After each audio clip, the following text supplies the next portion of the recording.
Hi, everyone, and welcome to the Resident Rulebreakers. I'm Kayla, And I'm Camille.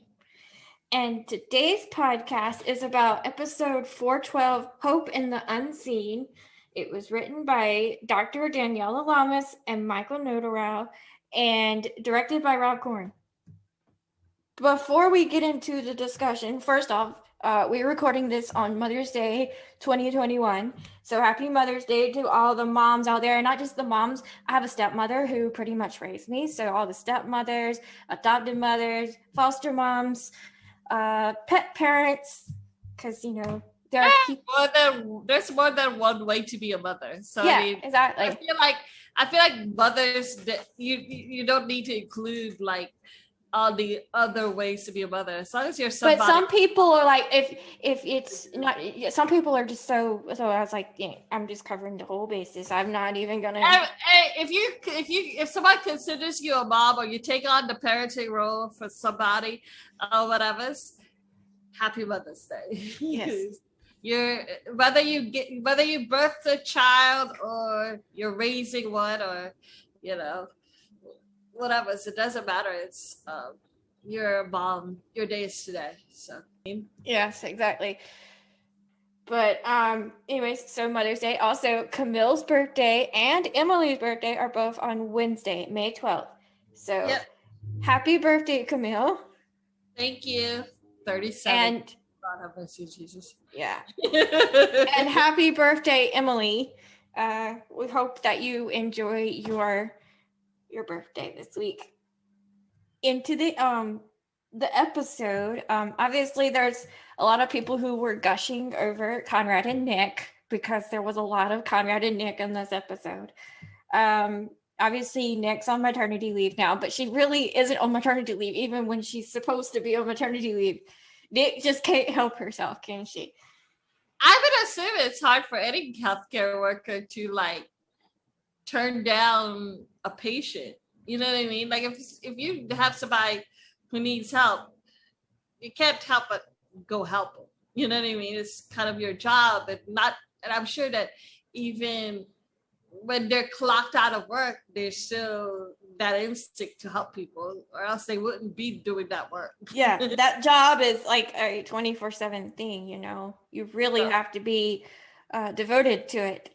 And that's why they're heroes. Yeah. And so Nick and Conrad go and help Pete, who's been sheltered in his home the whole entire pandemic. And he won't come out. He's getting on to wear masks and gloves and everything, but he hasn't had his blood thinners monitored, which is a no-no, by the way. You have to get your blood thinners are like one of those drugs you really have to stay monitored when you're on. And his diet is just beans and rice, which, by the way, not healthy. And he ends up suffering from a vitamin C deficiency and he has a liver problem. He has a surgery for a liver issue as well. Yep. Bell and Leela end up doing that surgery. So. Yeah. But Connick ended up saving this man's life because something so simple as a vitamin deficiency, something that can be prevented very easily. Take your meds. Drink your orange juice. Well, and not just orange juice, but like normal, vitamins. Yeah, and, normal foods. Just eat a balanced diet, and you won't have a vitamin deficiency. Yeah. Eat your No, actually, I found out that a lot of times it's not just that. It's actually good to take those multivitamin pills sometimes, to just like give yourself a boost. Because sometimes not everybody is going to have a well-balanced meal all the time, especially if you're like, a lot of times nutrients or whatever, it's based on like your income. The more access, if you have like more money or whatever, the more access you have to like healthier foods or whatever. And so sometimes, but see, the thing, vitamins are pretty cheap. You can go to Walmart or any other place like that and get them. They're pretty cheap. So But yeah, so that was a pretty interesting thing to see. But the thing is, when it was supposed to have her day off, she was also supposed to get a spa day, but that didn't end up working out for her. But Conrad, being Conrad, he's actually pretty sweet at the end of the episode. And he actually gives her a spa day, but he has no clue what he's doing. And honestly, like her toenails. I imagine honestly, it reminds me of me because I've never been really good at painting my nails, like ever. Like when I paint my nails, it takes me hours upon hours to do, and because my hands are not steady. And I was just like, that reminds me of me when I tried to give myself a manicure. I think Conrad is so cute though when he was like, because I mean, here's the thing: when you're pregnant, that's one thing that women always have a thing about is like their swollen feet, their their feet are always like something they're most conscious about or whatever. So I think that is so sweet that he went and like, did her feet for her. Yeah. I mean, that's definitely because she can't at this point in her pregnancy. She definitely can't even reach her feet. So yeah, I would be surprised if she could see her feet. Yes, exactly. That stage, be like, what feet? I don't. Yeah, I remember one time, someone was saying, I just hope and pray that my shoes are matching. Pretty much. There's been scenes of that in other shows where pregnant women, they can't see their feet and they wear 2 different pairs of shoes. Yeah. So yeah, it's a very common issue. But yeah, it was really sweet and typical Conrad. So and here's and we mentioned Leela already and Bell, but originally Leela was actually working with AJ, and AJ's got a lot of pressure on him. Not only is his heart shattered into a billion pieces because Mina's in Nigeria, but his mom has cancer, and he's still like holding out hope for like Shadat to come back. Like, we get it, you like Mina, but I was looking through the comments and I'm sitting here going, these people are going through the stages of grief over this character leaving. Like, it's denial and anger, and then you're finally like in acceptance, and that's where I'm at. I'm in acceptance because it was a long time ago when I realized this was going to be happening. So yeah, we've already like hit all 5 stages, so I'm like, we've moved on. You guys move on already. But I mean, here's the thing, you guys. No, Shadat is not going to be back to give birth. You might see like a text message from Mina, but you're probably not going to see a video of her or anything, or like her hopping into Chastain. Well, here's the thing, and I was trying to explain it. They deported Mina back to Nigeria. You know what it goes. It's not deported because, but she did leave and go back. Her visa did expire, so the crap that she would have to go through to get back to the United States, just saying that it's a lot more difficult for her to be able to get out of Nigeria and back into America. She has to go through a lot of stuff. So just think about the logistics of all that. So yeah. And like I said, Shadat doesn't want to be back. So I mean, as of right now, she might later on in a couple of years want to come back and be like, hey, whatever. But like, no. No. But one of the things that really got me was AJ, in this episode, was he really lashed out at Leela. Like, Leela's like, I understand your last in Resident was a superhuman, but I'm not that, and I realize I'm immortal. That's she's like, I realize that there are things here, but I'm human and I'm gonna make mistakes. Yeah, and he's supposed to teach. Yeah, exactly. I'm sorry, but I do hate those kind of teachers where you compare students to each other. Because here's the thing, they're two different people. They're different people. Each person like learns differently. Each person, absorbs information. And not only that, Leela has a learning disability. Yeah, but we don't know. But AJ doesn't know that. Because remember, and that's the thing that needs to be brought to his attention. I don't think so. I don't think it needs to be brought to his attention. I honestly, why does AJ need to know? For him to treat her differently?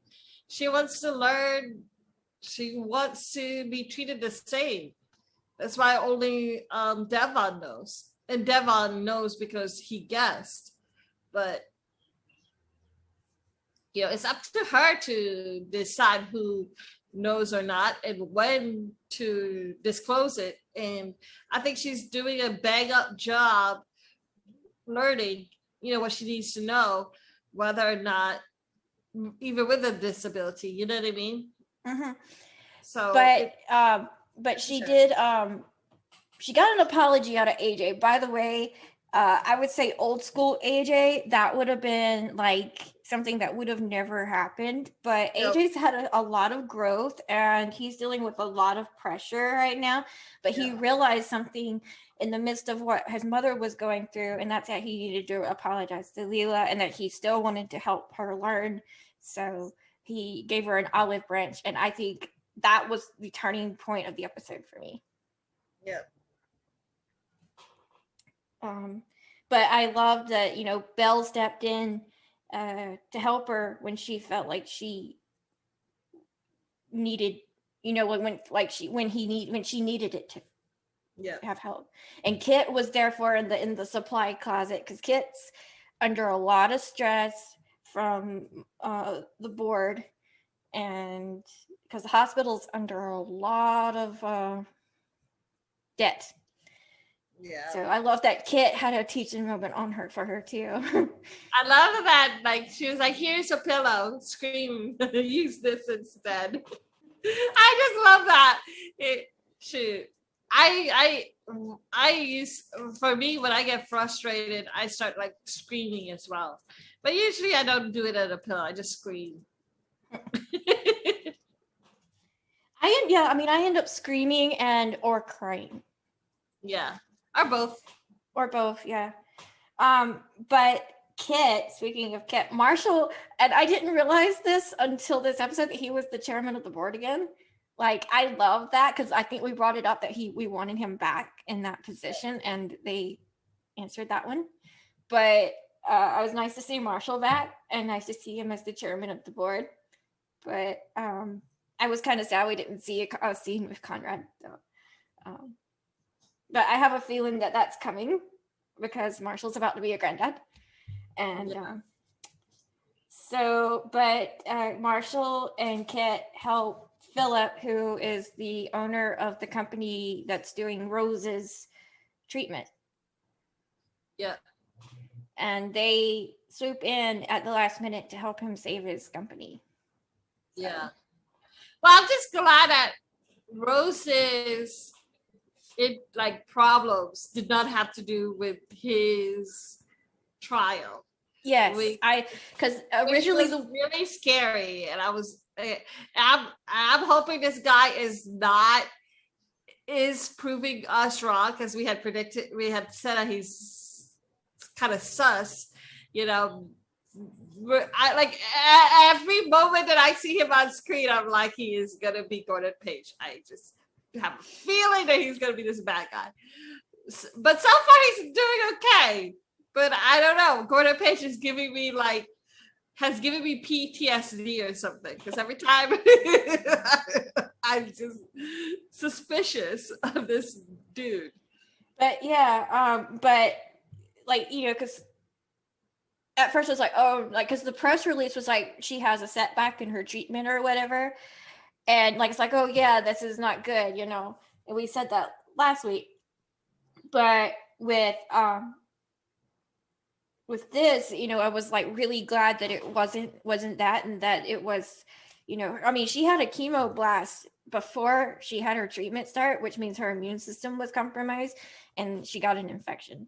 So essentially that was what it was. And but the thing about Rose is that she began to lose all hope to live. And I think if you have a disease of any type where you can't get the treatment that you want to get some type of relief from it, you felt it. I know I have, and I know you have, Camille. Yeah. So it sucks all the way around. I mean, like, good. I posted this on Facebook. For those, as many of you guys know, I've been fighting this bone infection for the past, like, God knows how long. I've lost count on how many years. I've been fighting this thing for like 5 years at the minimum. Anyway, on and off, and it gets to a point where it's like, can you just cut off my foot? Because it's like after so many antibiotics, IVs, medicines, or whatever types of treatment, surgeries, everything, it's like you kind of are torturing yourself for a hope that it's going to get better, but it sometimes feels like it's not going to get better. So, like, just cut it off already. You know what I mean? I give up. Done. With Rose, I mean, she has sickle cell anemia. That's a totally different thing. It's a blood disease. So it's one of those things where lifelong fight. Yeah. Camille's mentioning that, but I felt the same way.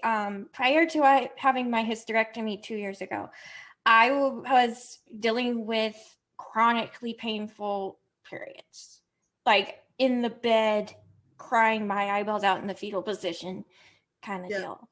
And because they said, 1, you're too young to have a hysterectomy, which, by the way, is ridiculous if I never wanted to be a mother in the first place. Yeah, 2, they need to change rules on that. Honestly, I don't know. We need to, who we should talk to about that, but I feel like who's to, like, why is age prerequisite for dealing with surgery? I was literally told you might regret it one day, and I was like, I'll never regret never having my period again, I can promise you. And I don't. But I don't think any woman would regret not having their period. Like, sorry, who wants to deal with blood and pain every month for the rest of their life? Like, please take me out of this. Because it was interfering with my life. I couldn't do normal jobs. I couldn't go anywhere. It was just one of those things where I was absolutely miserable. I had to plan my life around it. And so I was just like, take it, cut it out. And I could do that with this. And I don't regret it. Am I in menopause at 32? Yes. Do I take a pill every day to try to prevent the symptoms from appearing? Yes. And I'm okay with that. But like, am I happy with, would I rather be dealing with this than be in pain for the rest of my life? Yes. So it just, hers is a different ballgame. She couldn't have surgery to remove the issue. But I'm just saying, I felt it. I felt like my hope was gone, you know? So I've been there. I think many people with chronic illnesses, with chronic, disabilities or whatever, have been in that stage where you're like, I'm done. Fuck this shit. You know what I mean? End it, whatever, because I'm done. But you know what I think is, like, because Devin's, really trying to help Rose, because like Rose went into kidney failure, and Devin's trying to get her to do dialysis, and to try to maybe save her some time till the treatment starts working. And she's like denying all treatment whatsoever, wants to go to hospice, whatever. And Devin goes to Kane. Of all the people in the world that you would never suspect, Kane is the one that gets Rose to change her mind and take the treatment. I think that I think honestly that yes, he was the first person I had thought of that Rose would would help Rose because they do have a relationship. I mean, the rest of the hospital probably didn't know that they had a relationship, But Devin does. Yeah, we knew that they had a relationship. Yeah. So I knew that Devon was gonna go up to Cade and stuff like that, but. And Kane has his own issues. Have they like made themselves a couple yet? I know they went on a date or something like that, but like they went to a bar together or something. But she's got her own issues. She's battling for her life. Kane has his own issues. He's got I think his hands are back. Like physically, he's fine, but mentally, and the episode covers it, where Kane's trying to do surgery, and he literally has a mental block on not being able to remember what to do on a simple surgery, and that's Billy has to cover for him again. Yeah. So Billy was his saving grace, and she shouldn't have to be. No. But Billy was also pretty cute with Conrad and Nick with the sonogram, the new sonogram photo. Yeah, so she cute. Called the Conic baby a potato with arms. And then call them usually peanuts or something. The baby. Yeah. Well, this baby's big enough to be a little bit bigger than that. So. Yeah. But AJ's mother, she obviously is dealing with her own issues. Her father died of cancer, and she saw the effects that chemo can do to a person. And the effects of chemo can be just as bad as the effects of the disease. So she was right to be hesitant about it, especially with stage 4 lung cancer, because it's not really curable. It's just, it's prolonging your life. And which is what they decided to do, is give her targeted treatment to prolong her life until maybe they can find a better treatment to help cure her. Yeah. I don't even like that. Like, I don't know if I would accept that. I don't either. It's just torture. I don't like the whole idea. I wouldn't even like the whole idea of, like experimental treatments and stuff. That just seems. I would probably just say, let me pass. If it was that far in. Yeah. Same here. Obviously, they recasted AJ's mom. It's not Denise Nouse, but she's doing an amazing job with the casting and the character, and you can see how much that AJ really loves his mom and really cares, and how much pressure it's put on him to be able to function.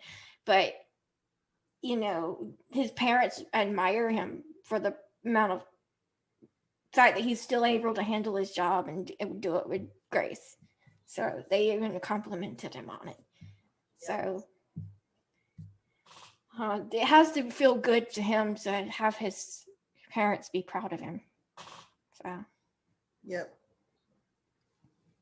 But I definitely think we'll be seeing more of them as we see her battle continue on. Which is good for us, because he needs a storyline to ground him toward our family, and especially now that he's lost, the love of his life. It could help him grieve differently. He could at least have someone to talk to, like his dad. So and Malcolm's performance is just flawless. So. I love Malcolm. Malcolm is like the best. Yep. They all are, but Malcolm is just a sweetheart.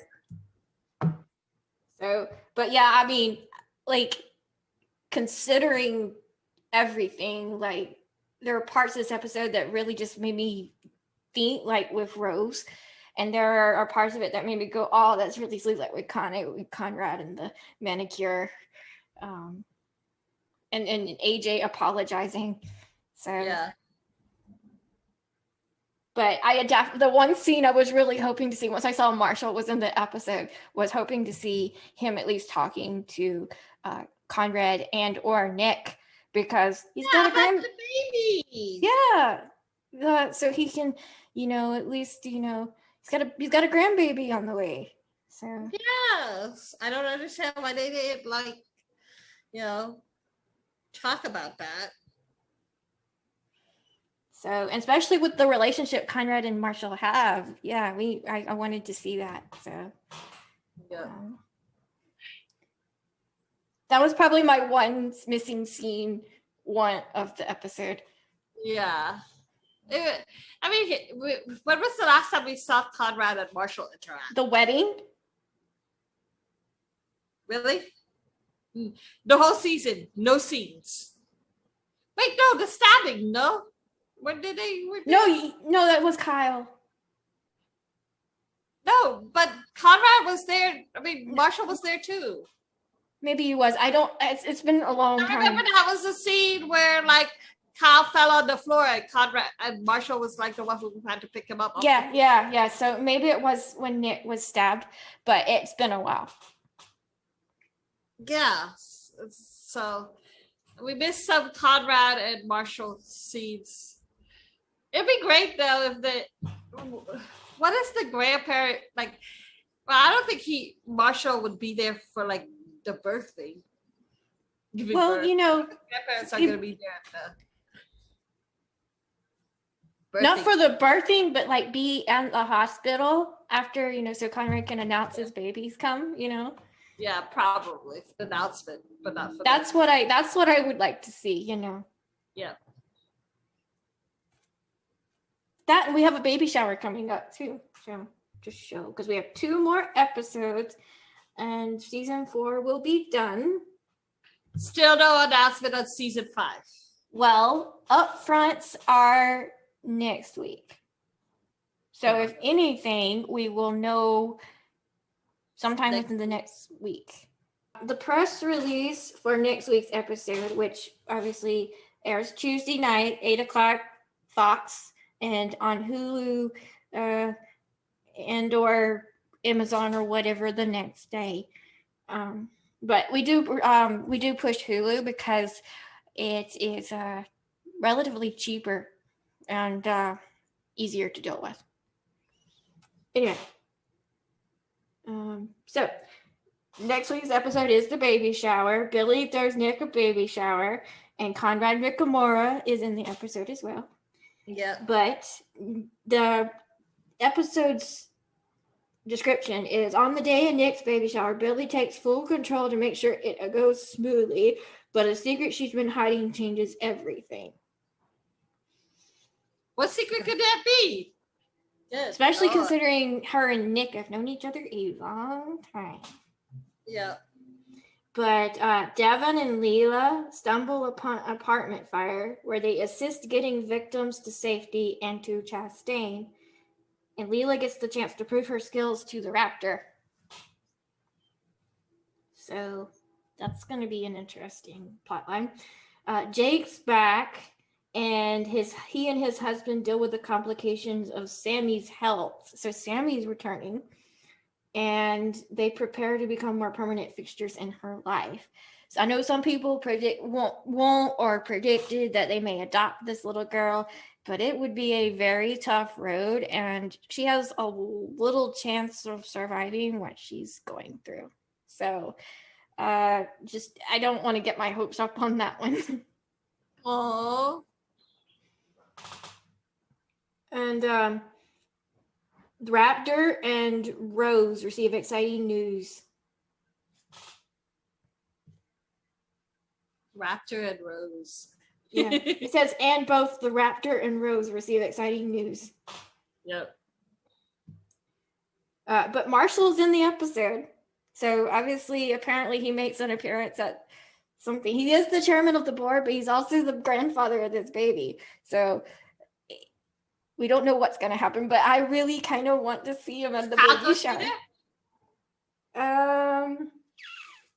Yes, Kyle's in the episode too. Yay! So we're gonna have both grandparents. Yep. And that's sad though that the grandmoms are not there. Alive. Yeah. Like, sad. But the episode is called Finding Family. So you'll see that, and that's 413. And then the following week is the season 4 finale, and it's called Past, Present, Future. And Nick gives birth to the baby, and I guess at that point we will find out the name of that baby. Also in that episode, obviously Conrad Rickamore is in it, just letting y'all know. Raptor's life begins to fall apart, and I'm assuming it's because of his mom. Yeah. And he's forced to turn to Kane for help. Weird, I know. Devon and Bell work together on a complicated surgery. I'm guessing Devon's the internist and Bell's the surgeon or whatever, because Devon is not a surgeon. But it says it may allow them to save multiple lives. And Kit deals with the moral complications of what she's done to save the hospital. So we'll see how all this plays out in the next 2 weeks. And and I know some people don't want to hear what's gonna happen or whatever, but Fox revealed it, so I'm revealing it. But there's that. It's also AAPI Awareness Month, especially since you're in honor of your birthday this week. Well, again, it's you guys still go and we're highlighting givindia.org. Thank you, Kayla, for putting that on the descriptor for the episodes. Also, another thing is just there's still attacks on the Asian American community. Just recently, they had one, I believe, in San Francisco again, and it's like, okay, first of all, why are they attacking the elderly? Like that's cowardly. That's what those people are cowards, because they're attacking the elders. You're not attacking the young people. You're attacking the like fucking people who are like most vulnerable. That's what cowards do. You know what I mean? Mm-hmm. Like, and you know, the thing about it is the news doesn't even bring it up anymore. It was a trend really in Georgia around Georgia time when the mass shooting happened or whatever. But it's like, that's it. Now the news doesn't even talk about it anymore. It's frustrating. You guys, seriously, we all need to check our own biases. We all need to like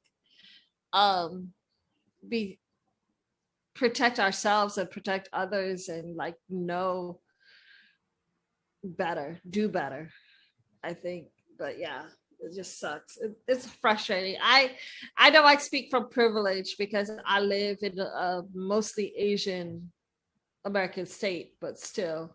But so in honor of Camille's birthday this week, if you feel like you want to say, happy birthday to her, she wants you to donate to Give India to help the country, the coronavirus crisis over there.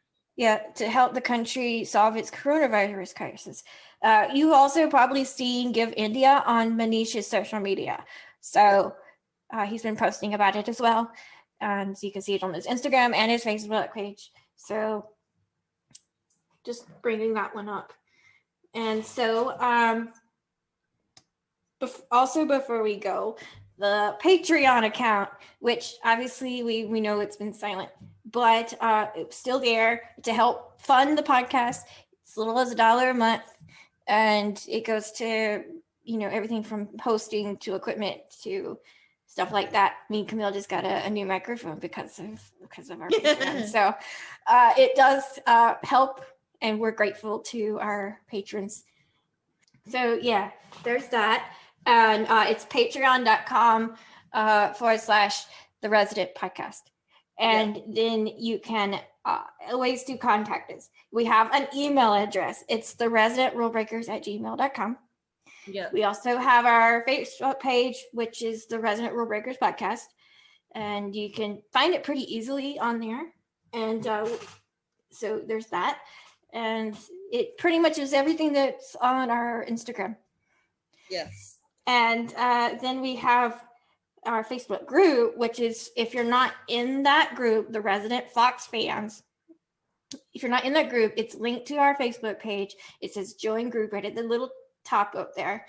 And you can go in there, answer all the questions, or you will be declined by the admin team, which includes myself and Camille, as well as Brittany, who you've heard on the podcast before, and Amy.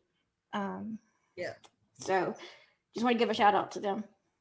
And then we have our Instagram, which is at the Resident Podcast, Camille's fan page for the Resident, which is at the Resident Fox Fans. Yep. And then mine which is at KB Country 37. And then you can go to our Twitter, which you can see. We usually, the only things, we retweet cast members in the show, and we post links to podcast episodes. So there's that too. And it's at Resident Podcast. Yep. And then obviously the platforms we're on, Podbean, which is our hosting platform, Apple Podcasts, Google Podcasts, Spotify, iHeartRadio, and YouTube. And Camille has another podcast that if you like Hallmark movies, you might like, and I'm gonna let her. Yes. So my second podcast is called Hallmark Heartbeats Podcast. It's just me reviewing Hallmark movies. So this week I will be reviewing the newest Hallmark movie called Baby It's Cold Inside. That will be, but anyway, go listen to it. It's on all the platforms that Kayla has already listed. And also listen to me and leave messages or whatever. But yeah, and she has an Instagram for her podcast, which is at Hallmark Heartbeats. Heartbeats, yeah. Also, before we go, we do want to thank, since it's Mother's Day, reiterate again, happy Mother's Day to all moms all over the world, And I want to mention also all dads who are stepping in as being both mom and dad. Yeah. So and there are so many ways to be a mother. So you don't have to give birth to a child to be a mom. You don't have to, and just because you gave birth to a child doesn't make you a mom either. You know what I mean? So, happy birthday, Camille. Yes.